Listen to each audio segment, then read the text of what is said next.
Please welcome to the stage Senator Amy Klobuchar, Representative Ted Lieu, Sally Yates, and moderator Chris Hayes.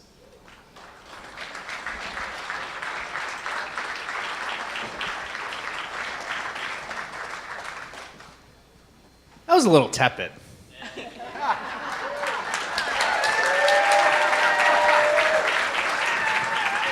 I like that beginning. That's good. All right, so we're going to talk about democracy and the rule of law at this moment. And let me start with this question. So 1 to 10, as a kind of grade for the sort of vibrancy of American rule of law institutionally at this moment, as we sit here. 10 being, one being we've irrevocably slipped into some sort of authoritarian degradation from which we won't recover. And 10 being everything's fine, everyone's freaking out for no reason. Where are we? Well, wait, let me just first say, I was in... Such a politician. I was in session all last week. We have session all this week, so it is a joy to be in front of normal, rational, kind people like you today. All right. So, Chris, to answer your question, I think we're at 7. We still have a special counsel. We still have laws. We don't have enormously, massively bad things happening, but I think we're slipping. That's a good. That's around where I think I've heard people. I'm slightly a little more pessimistic and equally delighted to be here, I might add. I guess I'm sort of putting this at the 6 point, maybe even sort of trending toward a 5, not because I think that the institutions are actually crumbling. I don't. But I think it's not for lack of trying on the president's part. And what I worry about is the normalization of so much that is not normal, changing how the rule of law operates in our country even after this presidency is over. So that's what I think we have to be really careful about, is what we look like after this. What strikes you as the most pointed example of that when you talk about the normalization of things that aren't normal? Is it his specifically his behavior with the Department of Justice? Yeah, and look, I'll acknowledge that I'm particularly sensitive to Right. that after having spent 27 years at DOJ, but look, there is a time-honored tradition at the Department of Justice, at least since Watergate, that is not partisan, that there is a wall between the White House and the Department of Justice when it comes to criminal investigations or prosecutions. And there have been moments where there's been a slip here or there, but everybody has recognized that that's aberrational, that the rule, the norm is that the White House doesn't have anything to do with criminal investigations.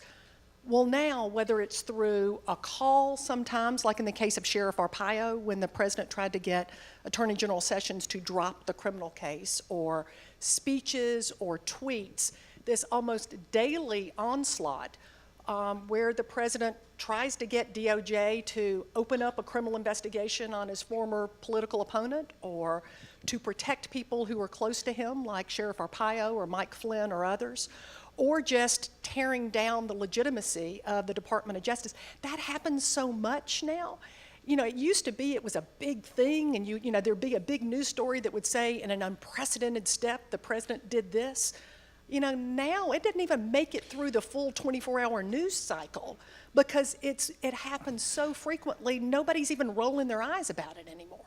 Yeah, I mean, I had something to get off my chest there. No, well, a great example of this is comparing. You just said the Arpaio thing. I cover this for a living. I was like, oh right, he did do that. Yeah. I forgot he did that. And yet, Bill Clinton getting on Loretta Lynch's plane, which wasn't even someone who's sitting in office in the White House, right? Everyone will remember that as this moment where something was, you know, some sort of norm was breached. Mm-hmm. Where are you at on the scale 1 to 10? Well, I'm a little where Sally is, between that 5 and 6. And it is not, again, because of these incredibly hardworking people at the Justice Department. One of my favorites sitting right next to me, the most resilient woman in America. But it is because we see this constant onslaught on the rule of law. And I'd say the first thing is you don't have to like everyone in the Justice Department. In fact, I bet there's a lot of people out there that don't like many people there right now who are in leadership. But we have an obligation to protect that rule of law, and that means protecting not only the special counsel investigation, but also the role of the Deputy Attorney General and his job. And you heard him speak out just the last month, saying he was not going to be held hostage by the threats that he was hearing from the White House. We also have an obligation to protect the rule of law by protecting the very institutions that hold up that rule of law. That's our democracy, that's voting rights, that's the infrastructure for elections, and that is the entire constitutional concept of an independent judiciary. That includes, by the way, turning down or at least voting against and taking a stand against people that are clearly unqualified to be in the judiciary. And the third part about it is, and this is pretty important to me because my daddy's now 90, but he spent his whole life as a reporter, and that is upholding the First Amendment. You literally have a president in office that can tweet anything he wants every single morning, but he doesn't respect the amendment that allows him to do it. And I believe that as progressive, we not only protect that amendment, we embrace that amendment. And that has to be a lot of the work of Congress and all of us, because we have a situation where 18 journalists were killed, the most dangerous year ever this last year. We have the Justice Department downgrading their manual and taking out some of the language about protections of journalists. And I think that gets forgotten sometimes, but that is part of this effort to undermine our democracy, and we must stand up for the First Amendment. Let me follow up on this judiciary question. I want to sort of get everyone in on this because, again, it's sort of a little shticky to ask you to give these grades, but I think when you think about the three branches, right? We think about the Article 1 branch and how it's performed in Congress and the Article 3 branch in terms of the judiciary. And I think my general feeling is the judiciary has provided the strongest check on the president's worst impulses. Do you think that's a fair assessment? I certainly do think that the judiciary has done its job in providing a check. I think what we have to be mindful, though, is that the president continues to attack the legitimacy of the judiciary as a whole and individual judges with whom he disagrees. And look, it's fine to disagree with decisions. We've all, thought that judges got it wrong from time to time. And expressing your view about the legal issues there, I think, is one thing. But undermining their very legitimacy and, in terms of national origin or whatever other reason he may find, that I think has a really corrosive effect in undermining the public's confidence in the judiciary, being that important check. So it's doing its job, but I think we still have to be mindful it's not enough that they do their jobs if the public doesn't have confidence in that branch as well. So let me follow up on that. I think the judiciary has done a good job, but there's another check and balance we have, which is the 50 states. And so you see a lot of states now asserting their rights. I'm from California. They're pushing back in a pretty big way against this administration. But ultimately, it's the American people. And I remember being quite sad on election night, November 2016, and then being really sad all the way till January 20th. And then I saw these amazing women's marches on January 21st. And that changed everything. My first thought was, that's a country that I know. Second, there's more of us, and we're going to change and make our Congress. So I think that makes a huge difference, the people who are showing up and really pushing back against the administration. So, one of the things we're talking about here, the real deep issue is about how these sort of cultures and institutional vibrancy works and how it withstands assaults that are often, I think, rhetorical, sometimes more than that. And on this judiciary question, they have pushed through, I think they're breaking all the records, Mitch McConnell and the president and whatever Federalist Society operation they've sort of outsourced this to, in terms of filling the federal judiciary. And I guess my question is, do you worry that the people they're appointing will begin to undermine the basic independence of the judiciary? Is that a concern of yours, or do you just worry that they have the wrong sort of legal views? Really both things. As you know, we are down to 51 votes for these judges, so they've been plowing through circuit court, district court, sort of similar numbers from the past. On the district court, they've allowed the blue slip to remain in place. Senator Grassley has, as with the U.S. attorneys and the marshals. But for the circuit courts, which is very important to our system, they have gotten rid of the blue slip. So you have a situation just this last week where Senator Baldwin did not give her blue slip for a nominee out of Wisconsin. And it was someone who, position that had been held open through most of the Obama 6 years.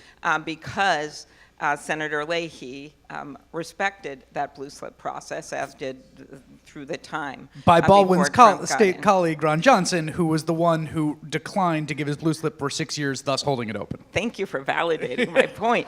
It's a pretty and so outrageous It turn is of an events. outrageous story, and so that's where we are right now. So I would say it's happening on both ends. One, you're getting some of these judges through. Some of them are okay, but a lot of them, especially at the circuit court level, are ideological. You have some that are blatantly unqualified, and there have been moments where those norms is what I think you're talking about here, Chris, right? It's more than just the rule of law, it's norms. It's how we interact in government. It is civility, it is respect, it is respecting traditions that have been in place, because the next time one party's in power and the next time it'll be someone else. And so the problem is they have broken down those norms when it comes to circuit court judges. And there have been moments when a few Republicans, like Senator Kennedy of Louisiana, have stood up when those norms have been broken in his inimitable way, saying things like they have just entered I was on TV with him recently, the lower foothills of craziness. I like that. I'm not going to try to do his accent, but I can do that for you. Those are. But he is willing to do that from time to time, and he has done that with one or two of the judges and stopped them in their tracks by the fact that they didn't even know what a motion in limine was, or the abstention doctrine, and those kinds of things. So you have a little bit of it, but it is pretty quiet, and it is pretty rare. As I listen to you talk about this, right? There's a tendency to attribute a lot of this sort of degradation of these norms to the president, but it seems like it's bigger than that, right? I mean, when the president's not the one calling the shot on the blue slip, that's Mitch McConnell, right? In this case, yes, but the president was actually campaigning on this earlier, that he wanted to be able to put these judges in. He's talked about the blue slip and getting rid of the blue slip. So I think it's fair to say that it came originally from the White House. I guess part of the problem is that, Sally, if you can respond to this, the people have, and I think the president's very good at tapping into people's really intense cynicism about how the system works, right? So the most cynical view of everything that happens in Washington is that it's essentially a kind of will to power zero-sum struggle between two sides that are going to grab every inch of territory they can, and that no one's neutral in that. Everyone secretly has allegiances, right?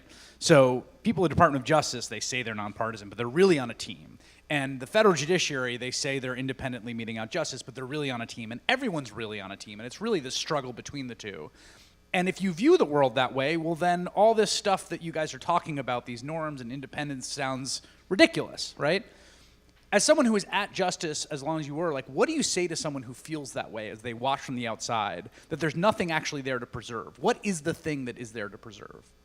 Well, first, after having been, there for over 20 years, I can tell you that it is not that place that you've described, where you have a department full of partisans who are looking to go after their political enemies or to protect their friends. That is simply not how it works.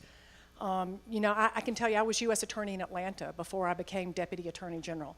I had absolutely no idea what the political affiliation was of the prosecutors I was hiring and didn't care.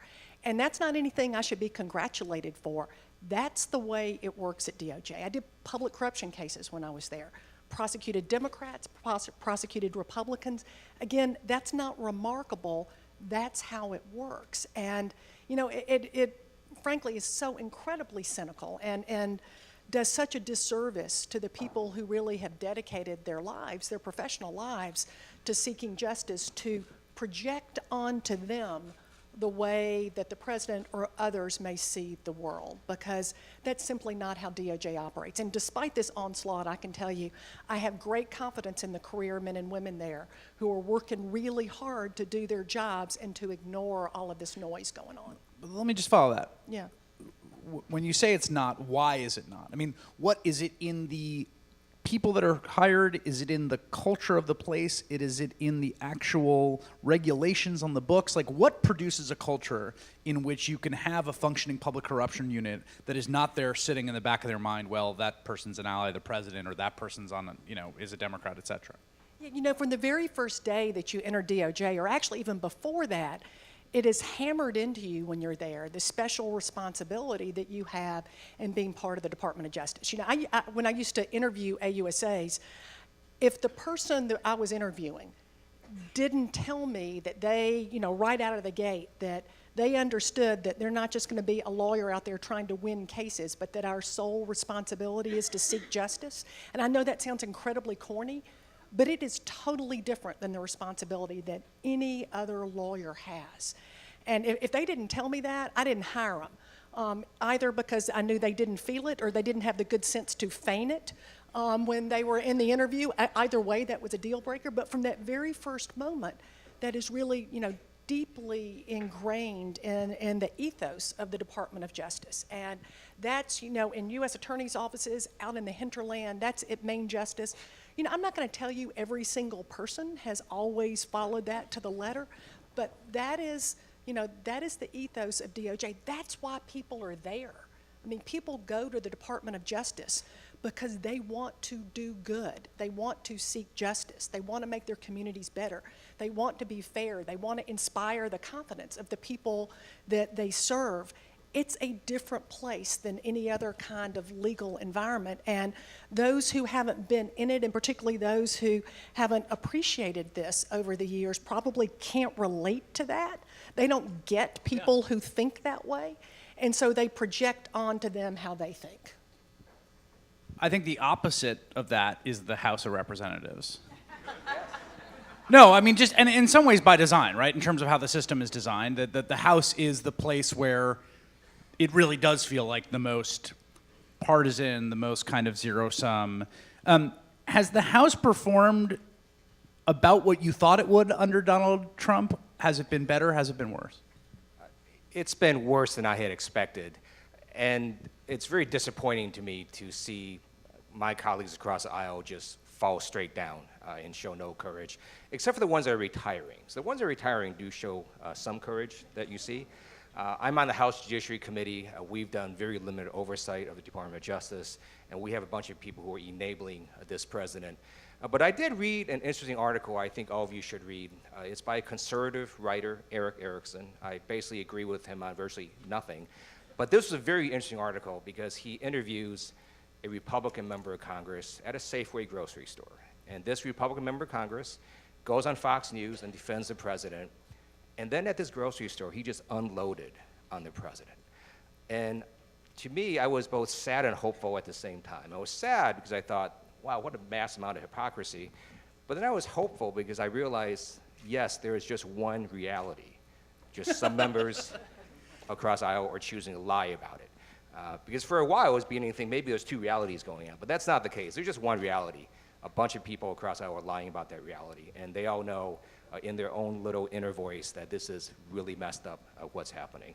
And let me just say one more thing about your two teams analogy. Yeah. It's not as if there's one team that's supporting the environment and one team that's supporting coal. By the way, coal's not coming back. It's because the difference now that we're so sort of freaked out about is there's one team that's also engaging in corruption, right? You have the president and people in his cabinet doing things for private personal gain. And that is what I think is really quite different in terms of the breaking of the norms. A lot of people, you mentioned Watergate before in terms of when the kind of modern set of norms that guide the Justice Department really came into being. And a lot of people look back to Watergate for a lot of reasons, for very obvious reasons, as they think about this period. And one of the things that we saw after Watergate that I think is often underappreciated is in the wake of Nixon's exit, there's a huge kind of push for a whole bunch of kind of statutory and legislative fixes to the broader problems that people saw, right? That it wasn't just that Nixon was a crook, it was that there was a ton of unregulated money sloshing around the system. It wasn't just that the secrecy of the American state had, under Nixon was put to terrible purposes. It was the Church Committee and the sort of intelligence reform, the modern system of the House Intelligence Committee. Do you think about that as a senator, about what, in a broad structural sense, when it's time to clean up what's happened here, how to repair it? Okay, so since this is the ideas conference, this is what I've been waiting for.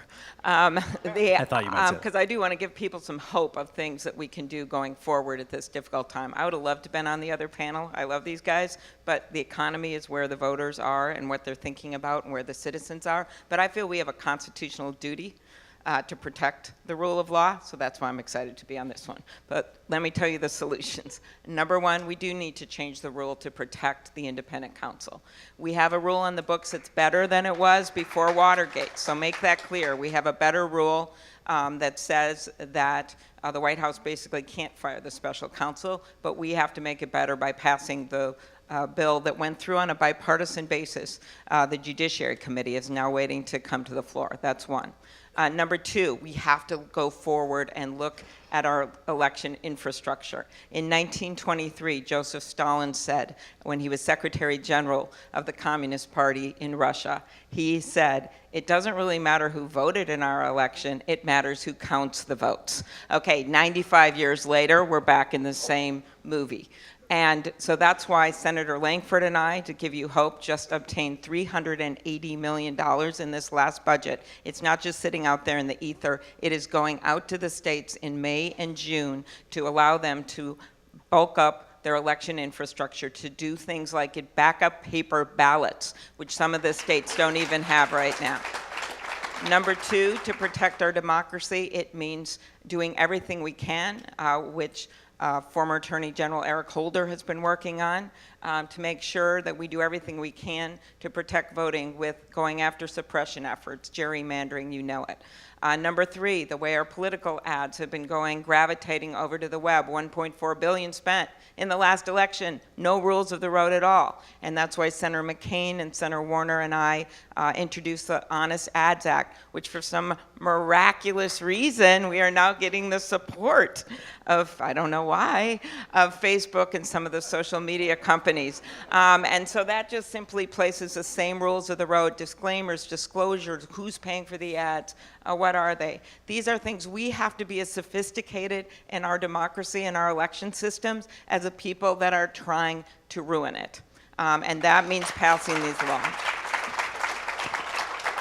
So that's what I do.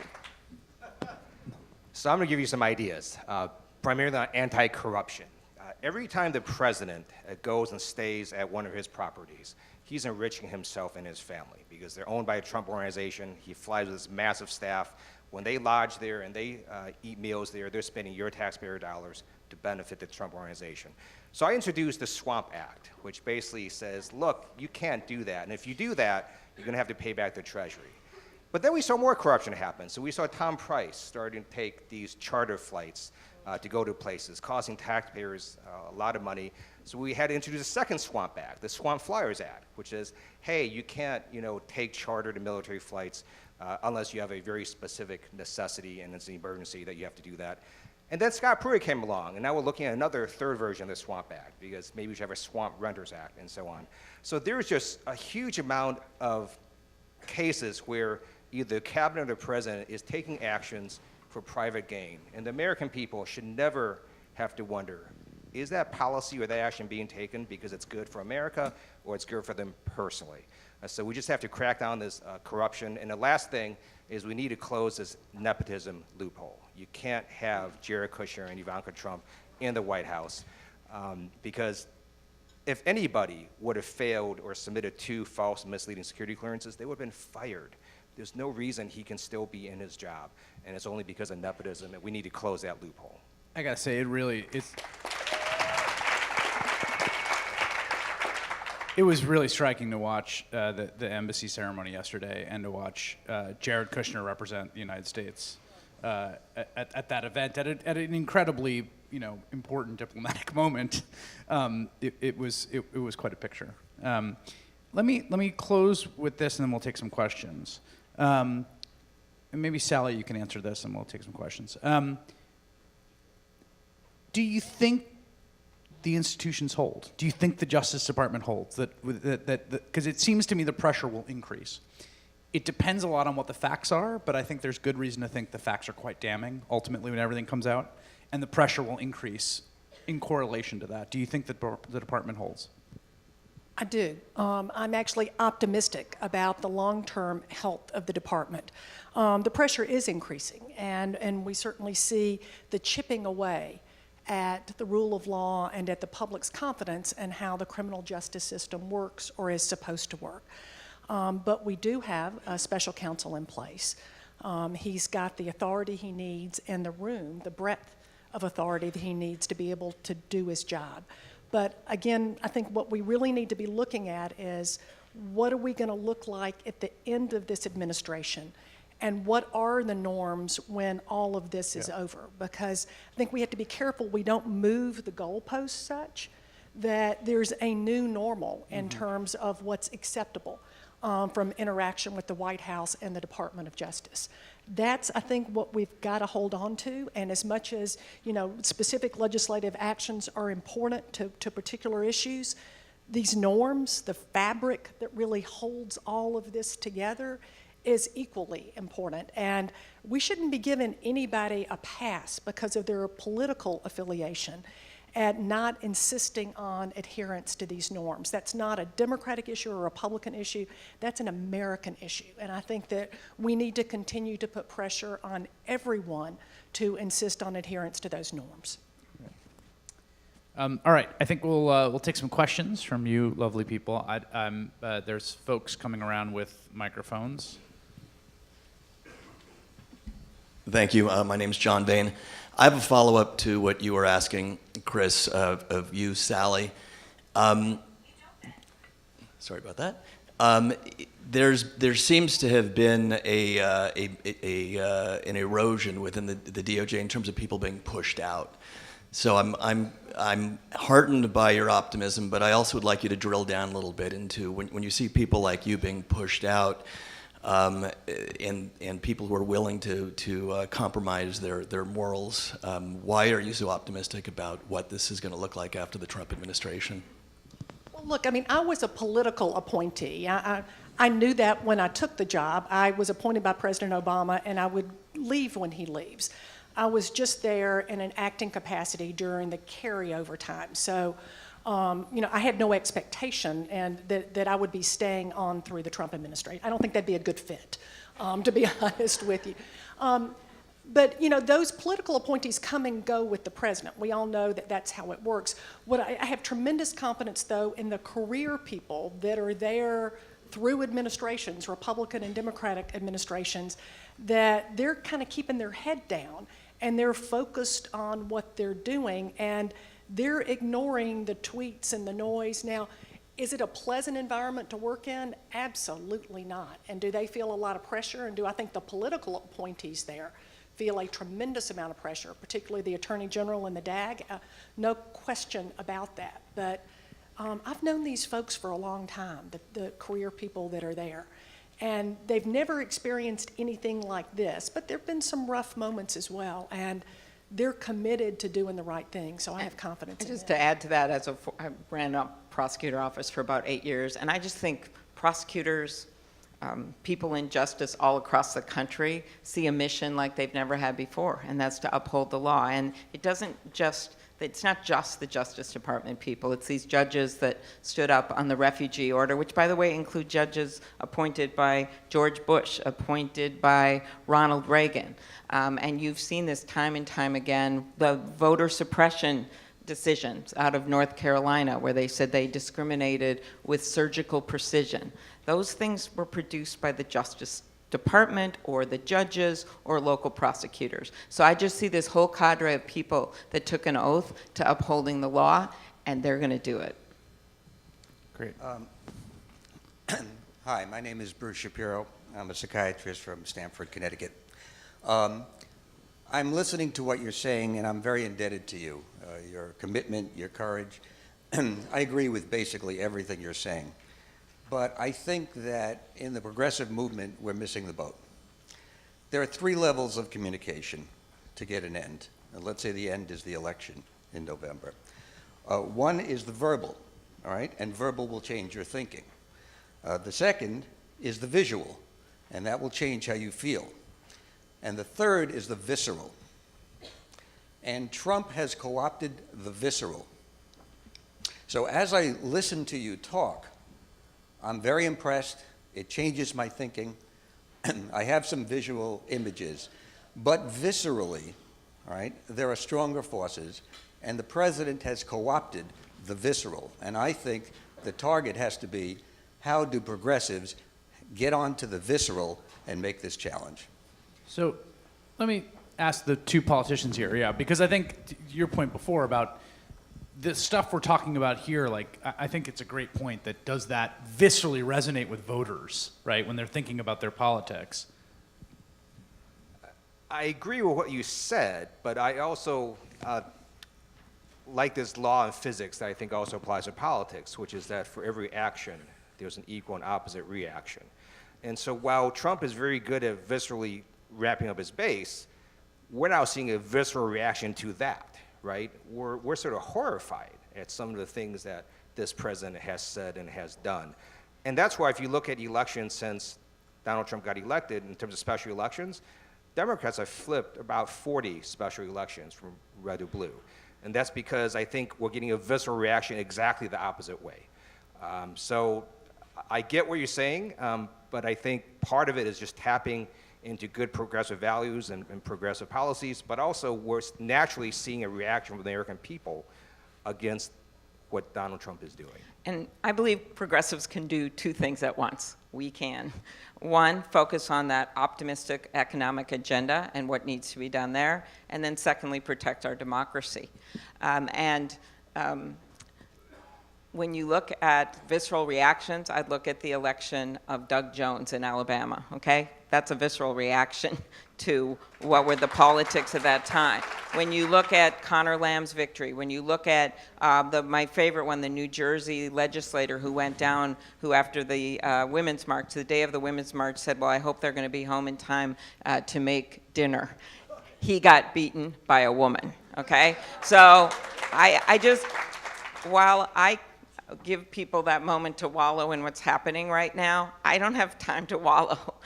We need to move forward, and the way you move forward is emphasizing these economic issues and how people are getting screwed by all kinds of things, and AT&T's giving $600,000 to some lawyer to advise them on the deal. You see consolidations all over this country, and that's what people is on their head, is what's happening to them with their cost of college, or what's happening, how does that tax bill affect them? Those are things that's going to be on their minds. Healthcare premiums, those things. I'm well aware of that. They're not asking me about Russian bots, okay? They're asking me about like soybean exports. I mean, this is a true story. I spent days in rural part of our state. But all of that doesn't mean that we just ignore this assault on our democracy. And I just believe we can do both. And the way it feeds into elections in my state is people believe in some level of civility and norms. And they don't like this stuff that he's tweeting out. They don't like how he beats up on innocent people, and they are going to stand up against that. And I think that's what you've seen in the elections, and that's what you're going to see in this election. But we're not going to see it if we spend our whole time bemoaning the fact that he's there. He's there, and we have to present an alternative. Does anyone? How about we do right here?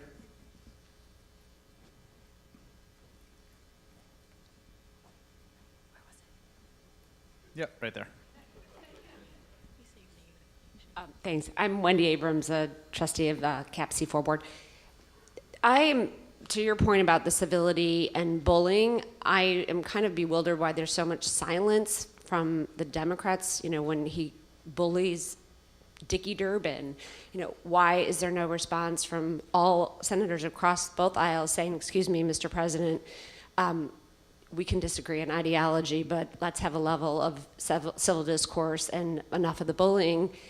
And so, Chris, here's a call to action for you, because you have the voice, as do the Democrats. But that we have a hashtag, no more bullying from the bully pulpit. Something like that, where every time he bullies, 10 million people use the same hashtag, and then that is trending on Twitter. You can come up with whatever you want that hashtag to be, but that gives us a united voice to call him out every single time he has a tweet that's obnoxious. Yeah, so I think just to answer in a slightly more abstract way that the kind of through line here is that it's that this process of normalization that people talk about it's a profound one, right? Human beings are very good at acclimating. It's the only species that lives in the Arctic and in the Amazon. And the reason is that we can get used to stuff. Used to it freezing, you can get used to it being hot. People live under all sorts of crazy political systems and they get used to. I mean, there's coffee shops that function in Somalia when there's no government. People can just sort of figure out how to manage. And the repetition of what you're talking, the repetition of the aberrant behavior, the repetition of the attacks on the Department of Justice, the repetition, to your point about these like casual insults, you do start to acclimate to. The process of acclimation is part of the threat here, right? Part of the danger is finding ways to interrupt that process of acclimation. I think it's a really good point. In some ways, it's kind of what the whole system is sort of working with right now. That's a great point. The reason I do what I do on Twitter and on Facebook and so on is exactly that, to not normalize what we cannot normalize. So it doesn't matter to me if the president says 80 bizarre things or 800. Every single time, we just have to call him out on it. And that's my view. And at the end of the day, I think we absolutely need to stand up to his bullying. I think you need to do that, and many people are doing it. I just did it this weekend about what the gall of them for not apologizing for the statement about John McCain. And you saw Lindsey Graham standing up on that, others. We need to do that. But I promise you, if that's all we do is to follow him down every rabbit hole, that's not how we change the country, and that's not how we change the well-being and improve people's lives. When are you in cycle? Are you in 2020? Yes, I am. No, I'm in 2018.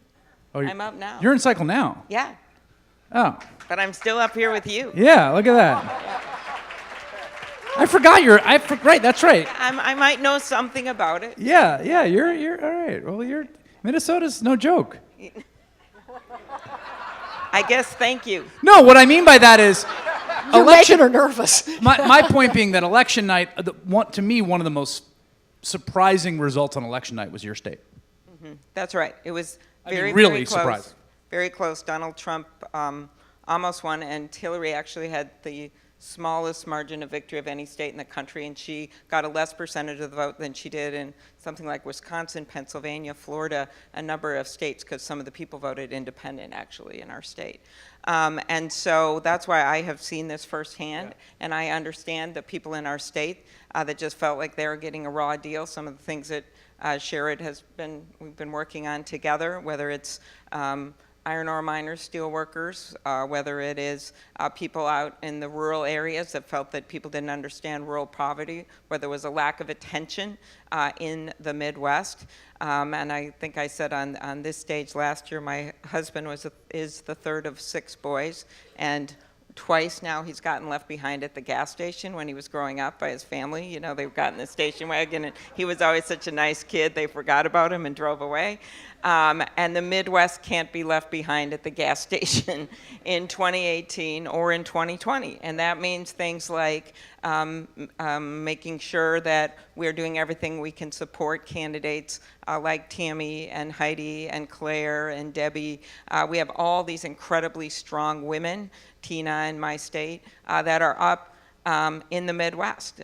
We could literally lose about a third of the women in the Senate if we don't win this election. So when I look at those women and I look at people like Joe Donnelly and others that are standing up in their state, they every single morning have to wake up and ask these questions that you've been asking us today.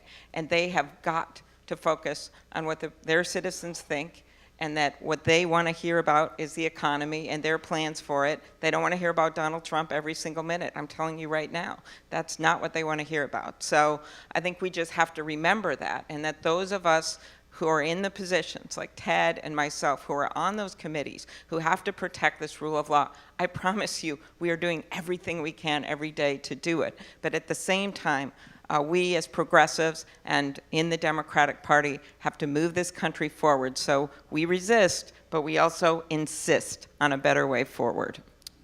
All right. Minnesota's DFL, one of the great political institutions in this country. It really Democratic farmer labor. It's as good as it gets. All right, Ted Lieu, Sally Yates, Amy Klobuchar, if you put your hands together and give it a round of applause. Thank you so much. Thank you.